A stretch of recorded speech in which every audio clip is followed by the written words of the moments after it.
Hi, this is John. I'm with 4.5. We manage internet marketing for property managers, and this week I want to talk to you about if you are starting a property management company, what do you do about your domain name?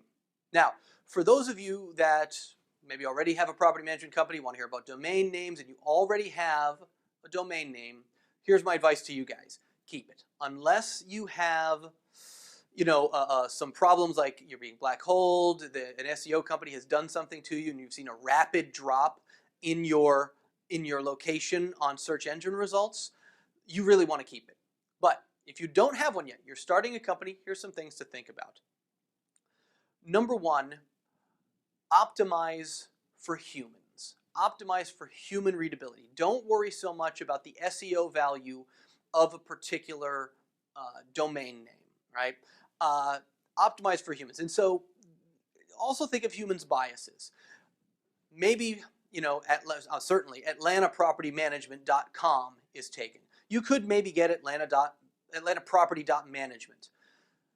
But people don't really yet trust the new domain names. You may still want to stick with a .com name, but there's plenty out there to choose from. A main thing that I do want to say, though, is don't just use your company name, because once you have used that and you've branded it, that's it. You're stuck with that. And a couple of different situations. Number one, what happens if you have to rename your company for whatever reason? And this literally happened to us. I just spoke with somebody about this week.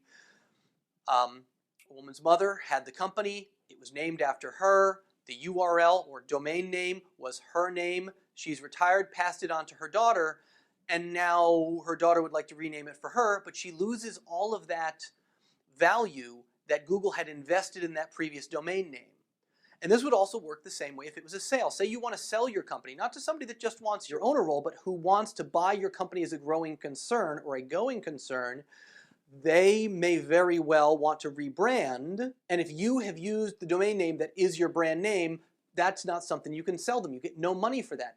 But if your name was something like, Atlanta Homes, and the name of your company was, Bob's Property Management, Atlanta Homes, that's still sellable. They can still use Atlanta Homes, and you can add that onto the price.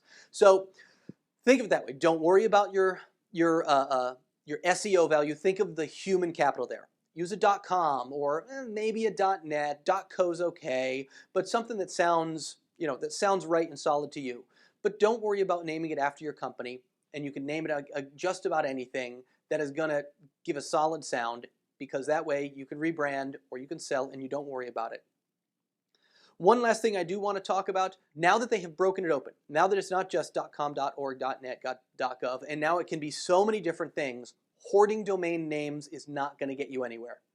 Anybody can just choose another domain name and get something that's just fine. I have spoken personally to people who are paying for hundreds of domain names.